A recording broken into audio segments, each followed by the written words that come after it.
Scary telling.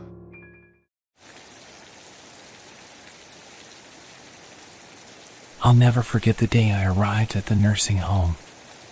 My family had made the difficult decision to move me into a care facility after my health had started to decline rapidly. I was hesitant at first, but I knew it was for the best. As I was wheeled down the hallway, I couldn't help but notice the strange feeling in the air. There was a sense of unease that seemed to permeate the walls. I didn't think too much of it at first, assuming it was just my nerves. But as we approached my room, I noticed that everyone seemed to be avoiding a particular door. It was room 207, the one right next to mine. It was strange to see such an aversion to a single room, but I shrugged it off as superstition. My room was comfortable enough, with a large window that looked out onto the garden.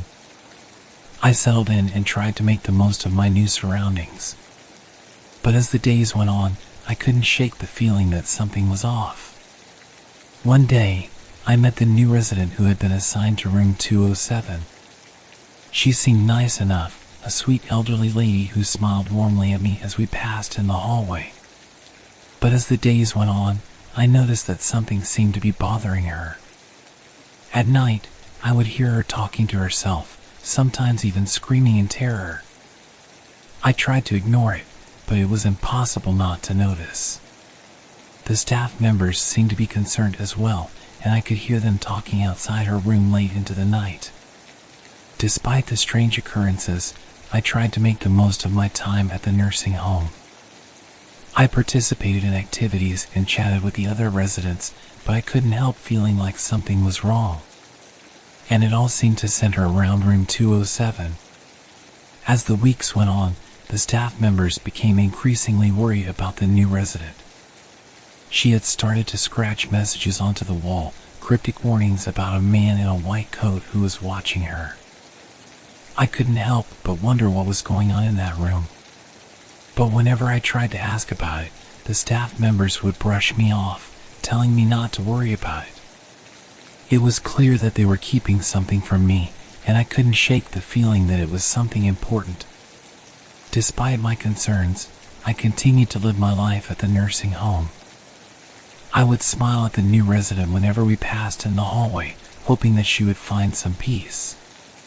But as the days went on, it became clear that things were only going to get worse. And I couldn't help feeling like room 207 held the key to it all.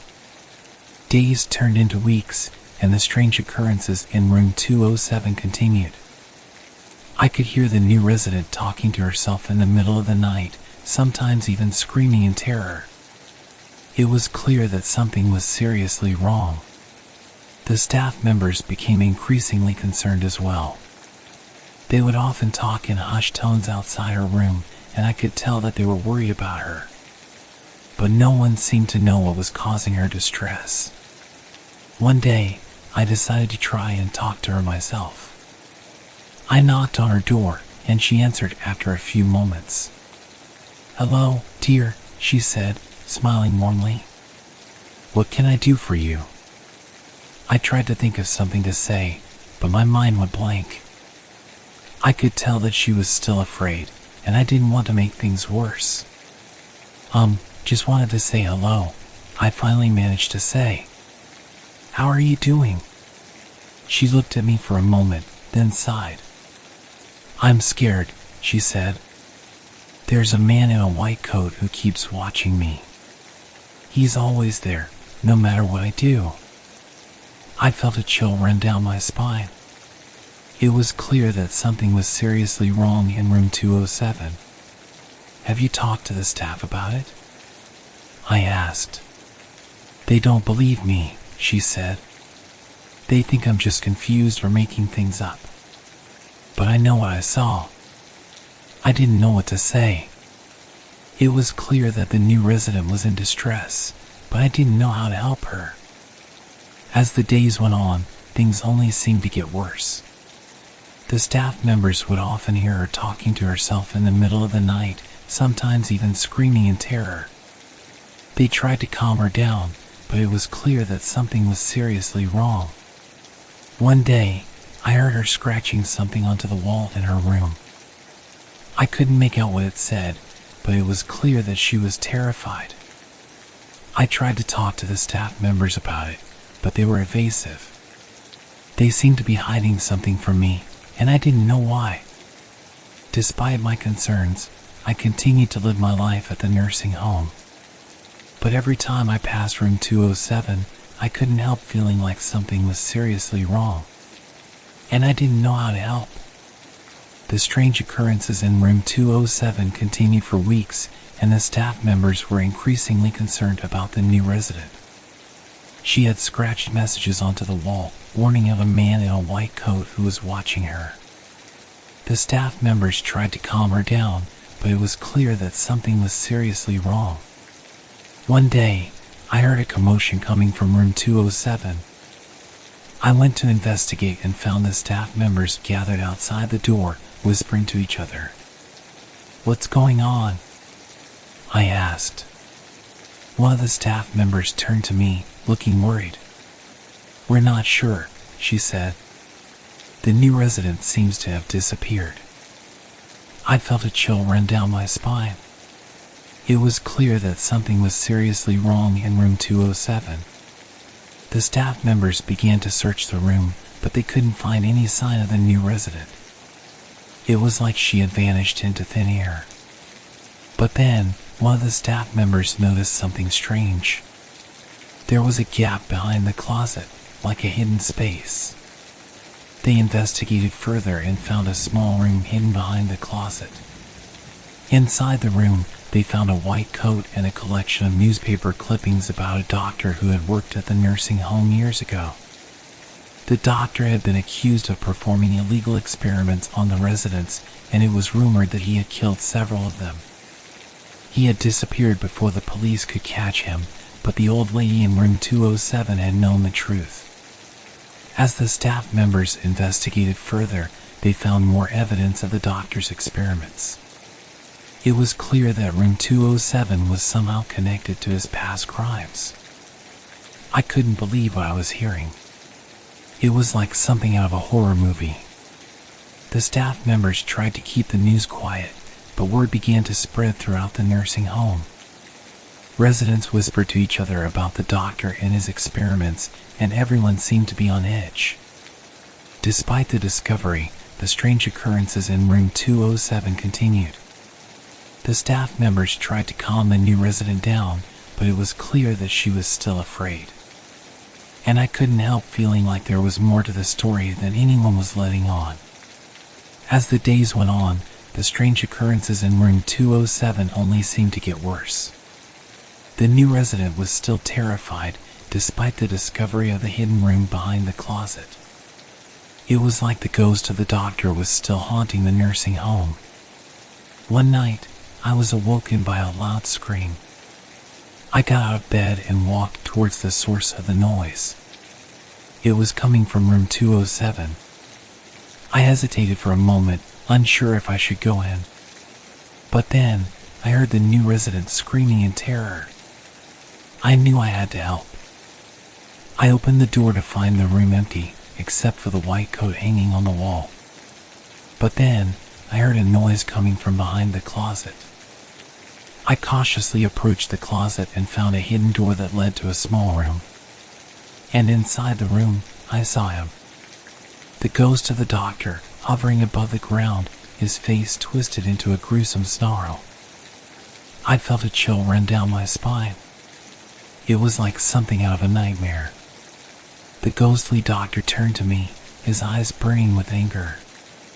"You shouldn't be here," he said, his voice echoing throughout the room. I tried to back away, but it was like I was frozen in place. "I know what you did," he continued. "You and your kind, always trying to interfere with things you don't understand. But I won't let you stop me. I won't let you stop my experiments." And then, with a scream of rage, he disappeared. I stumbled out of the hidden room, my heart pounding. I didn't know what to do. It was like the ghost of the doctor was still haunting room 207, seeking revenge for his past crimes. The staff members tried to keep the news quiet, but it was clear that something was wrong. Residents whispered to each other about the ghostly doctor, and everyone seemed to be on edge. Despite the discovery of the hidden room, the new resident was still terrified. She would often scream in terror at night, and the staff members struggled to calm her down.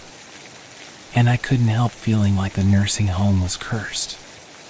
Like the ghost of the doctor was still there, waiting for his next victim.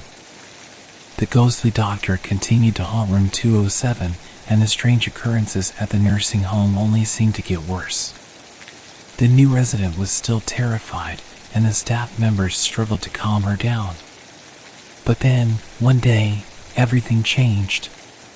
The staff members found a diary hidden in the closet of room 207. It belonged to the old lady who had lived there before, the one who had scratched the warnings onto the wall. The diary revealed that the doctor had been performing illegal experiments on the residents, using them as test subjects for his twisted medical procedures. And the old lady in room 207 had been one of his victims. But then, something strange happened.